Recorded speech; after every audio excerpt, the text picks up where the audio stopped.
Hello friends, आज की सामान्य ज्ञान की वीडियो में आप सभी का स्वागत है। साथियों, आज की क्लास में सामान्य ज्ञान के टॉप 30 इम्पोर्टेंट क्वेश्चंस लेकर आए हैं जो सभी कॉम्पिटिटिव एग्जाम के लिए काफी इम्पोर्टेंट रहने वाले हैं। तो चलिए दोस्तों, स्टार्ट करते हैं आज की क्लास। भारत और चीन के बीच की सीमा रेखा का नाम क्या है? प्यारे दोस्तों, भारत और चीन के बीच की सीमा रेखा का नाम क्या है?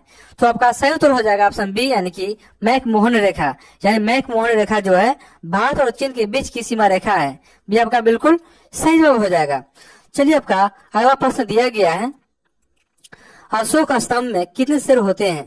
तो आपका सही उत्तर हो जाएगा ऑप्शन सी, यानी कि 4। यानी कि अशोक स्तंभ में 4 सिर होते हैं। ये आपका बिल्कुल सही जवाब हो जाएगा।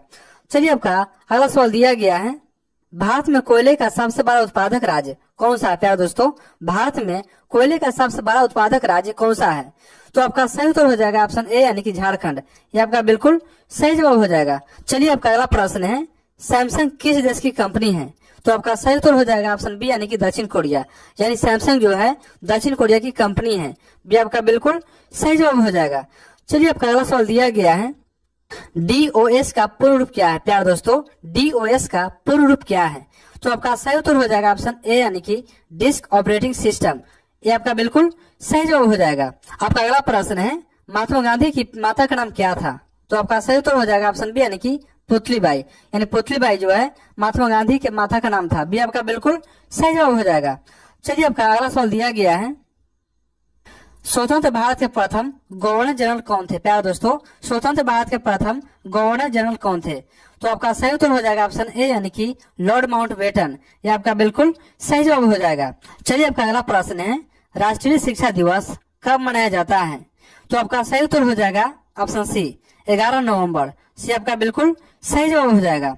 इसी तरह आपका अगला प्रश्न दिया गया है, फतेहपुर सीकरी का निर्माण कब हुआ था? प्यारे दोस्तों, फतेहपुर सीकरी का निर्माण कब हुआ था? तो आपका सही उत्तर हो जाएगा ऑप्शन बी, यानी कि 1571। भी आपका बिल्कुल सही जवाब हो जाएगा। चलिए, आपका अगला सवाल दिया गया है, महात्मा गांधी ने 1916 में कहाँ साबरमती आश्रम की स्थापना की थी? प्यारे दोस्तों, महात्मा गांधी ने 1916 में कहाँ साबरमती आश्रम की स्थापना की थी? तो आपका सही उत्तर हो जाएगा ऑप्शन ए, यानी कि अहमदाबाद। ये आपका बिल्कुल सही जवाब हो जाएगा। चलिए, आपका अगला सवाल दिया गया है, भारत और पाकिस्तान के बीच की सीमा रेखा का नाम क्या है? प्यारे दोस्तों, भारत और पाकिस्तान के बीच की सीमा रेखा का नाम क्या है? तो आपका सही उत्तर हो जाएगा ऑप्शन सी, यानी कि रेड क्लिफ रेखा। से आपका बिल्कुल सही जवाब हो जाएगा। चलिए, आपका अगला सवाल दिया गया है, भारत में पहली जनगणना किस वर्ष हुई थी? प्यारे दोस्तों, भारत में पहली जनगणना किस वर्ष हुई थी? तो आपका सही उत्तर हो जाएगा ऑप्शन ए, यानी कि 1872। ये आपका बिल्कुल सही जवाब हो जाएगा। चलिए, आपका अगला सवाल दिया गया है, भारत का राष्ट्रपति कितने वर्षों के लिए चुना जाता है? प्यारे दोस्तों, भारत का राष्ट्रपति जो है कितने वर्षों के लिए चुना जाता है? तो आपका सही उत्तर हो जाएगा ऑप्शन बी, यानी कि 5 वर्ष। यानी भारत के राष्ट्रपति जो है 5 वर्षों के लिए चुने जाते हैं। भी आपका बिल्कुल सही जवाब हो जाएगा। चलिए, आपका अगला सवाल दिया गया है, किस देश में 24 घंटे अंधेरा रहता है कुछ महीनों के लिए? प्यारे दोस्तों, किस देश में 24 घंटे अंधेरे रहता है कुछ महीनों के लिए? तो आपका बिल्कुल सही जवाब हो जाएगा ऑप्शन बी, यानी कि नॉर्वे। भी आपका बिल्कुल सही जवाब हो जाएगा।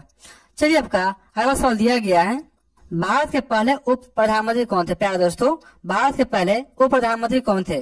तो आपका सही उत्तर हो जाएगा ऑप्शन बी, यानी कि सरदार वल्लभ भाई पटेल। भी आपका बिल्कुल सही जवाब हो जाएगा।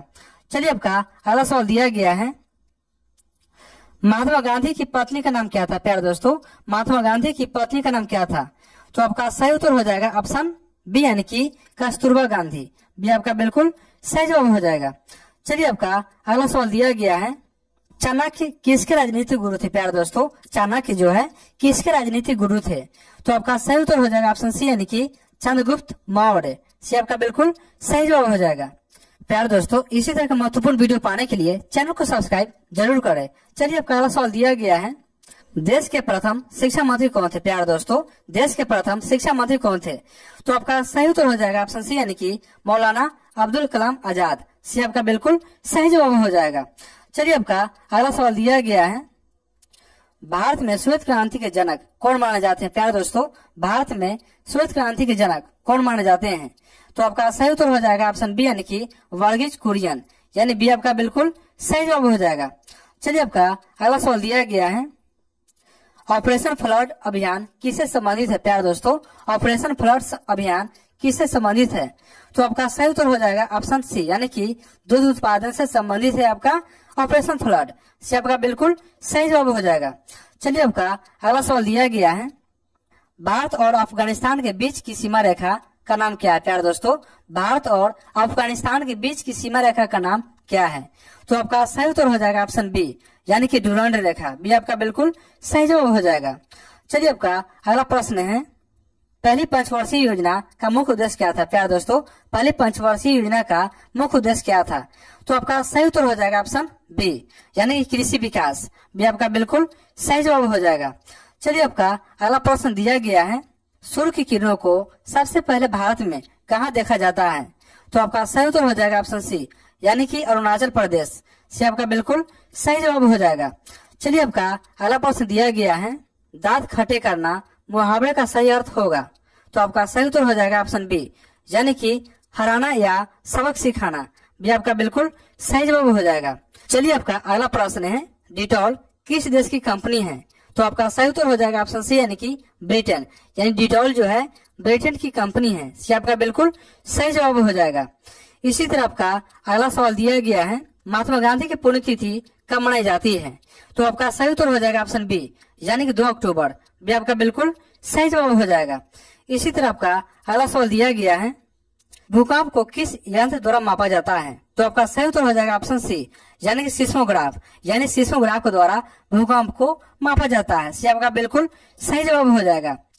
चलिए आपका अगला सवाल है, भारत में सबसे लंबी नदी कौन सी है? प्यारे दोस्तों, भारत में सबसे लंबी नदी कौन सी है? तो आपका सही उत्तर हो जाएगा ऑप्शन सी, यानी गंगा।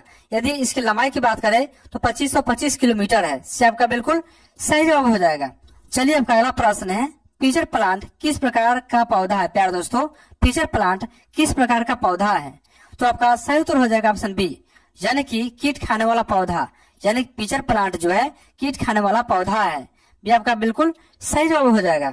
इसी तरह आपका अगला और अंतिम प्रश्न दिया गया है, डेंगू ज्वर किस मच्छर से फैलता है? प्यारे दोस्तों, डेंगू ज्वर किस मच्छर से फैलता है?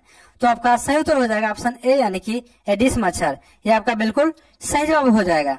प्यारे दोस्तों, अगर आपको ये वीडियो अच्छा लगा तो वीडियो को लाइक और चैनल को सब्सक्राइब जरूर कर ले, क्योंकि अगले वीडियो में हम और भी मजेदार जी के सवाल आने वाले हैं जो आने वाले सभी एग्जाम्स के लिए महत्वपूर्ण होंगे। तो चलिए आपका आज का सवाल है, सिक्किम की राजधानी कौन सी है? प्यारे दोस्तों, सिक्किम की राजधानी कौन सी है? इसका आंसर आप कमेंट में देंगे। तो चलिए मिलते हैं अगले वीडियो में। जय हिंद, वंदे मातरम, थैंक यू।